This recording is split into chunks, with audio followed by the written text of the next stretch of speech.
Mjesni govori, dijalekti i narječja tvore blago našeg materinskog hrvatskog jezika u koje su utkani naš identitet, kultura i povijest.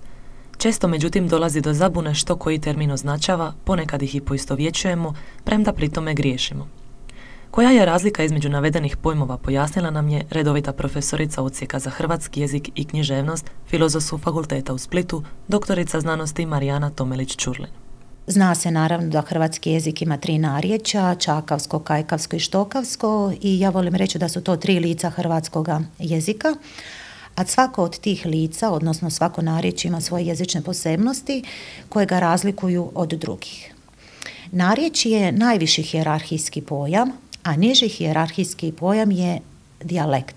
Znači, narječja se dijele na dijalekte, dijalekti se zatim dijele na skupine govora, a skupine govora dijele se na mjesne govore. Odlaskom na teren dijalektolog ima jedan lijepi, mogu tako reći, zadatak upoznati se s ljudima, porazgovarati, zapisati govor, opisati ga, klasificirati ga i tako dobivamo u biti jednu lijepu sliku hrvatskog jezika. Nastava u školama većinom stavlja naglasak na pripremu za ispite i državnu maturu, te se u toj velikoj količini gradiva i informacija koje se treba obraditi može dogoditi da dijalekti i narječja hrvatskog jezika padnu u drugi plan.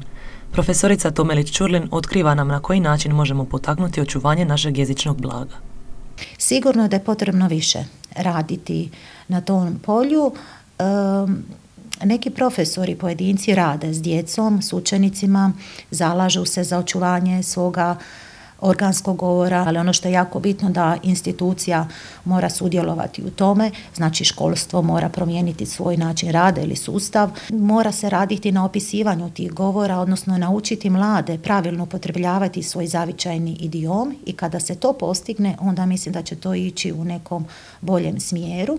A kako to postići? Znači, lako je reći upoznati se i naučiti mlade. Znači, tu, kad sam već rekla, lokalna institucija treba što više objavljivati radova na lokalnom idiomu, što više biti, evo, emisija ovakvoga tipa, biti priredbi, manifestacija, udruga, društava, znači sve ono što može pokrenuti to očuvanje i vrednovanje narodnog našega jezičnog blaga. Ja volim često reći studentima, zaviriti u škrinje svojih baka, pa ćete vidjeti koje ćete blago tu pronaći.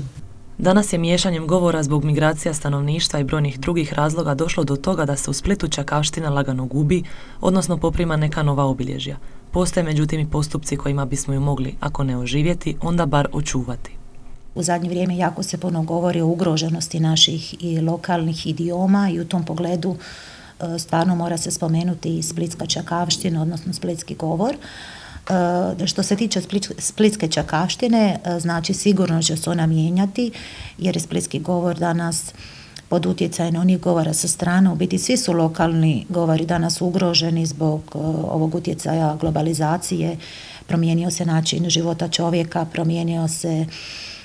promijenila se cijela struktura društva. 2013. godine Ministarstvo Republike Hrvatske uvrstilo je splitsku čakavštinu na popis zaštićenih nematerijalnih kulturnih dobara, i to je bio jedan dobar početak. Nije se tu stalo, jer je kasnije osnovana i udruga Marko Marulić Splićanin, međutim ponovno je na nama ostalo da je sačuvamo i da se uključimo mi kao institucija, odnosno da se svaki pojedinac uključi u to njezino očuvanje.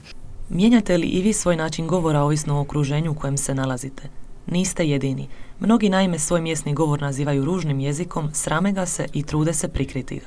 Ja sam imala sreću da sam na svojim terenskim istraživanjima imala uvijek kontakt s dragim ljudima koji su se rado otvarali i pričali mi o svom jeziku, međutim smatram da to nije uvijek tako. Najčešće imamo ovaj odnos standardnog jezika i narječja, ili odnos narječja i standardnog jezika, i ima jedna rečenica koja kaže: sramiti se vlastitog jezika znači sramiti se samoga sebe. To u biti jest tako, jer mi danas imamo ovu zlatnu formulu ča, što, kaj. To je jedna formula koja je ujedinila cijelu Hrvatsku. Ujedinila je jezično, politički i kulturološki. Kako bismo očuvali vlastiti identitet, moramo se truditi očuvati i naš jezični identitet. Možda se na prvi pogled ne čini tako, ali jezik nam daje osjećaj pripadnosti, nosimo ga sa sobom u svaki dio svijeta u kojem se nalazimo, te je u konačnici naš materinski jezik ono što nas izdvaja i čini posebnima.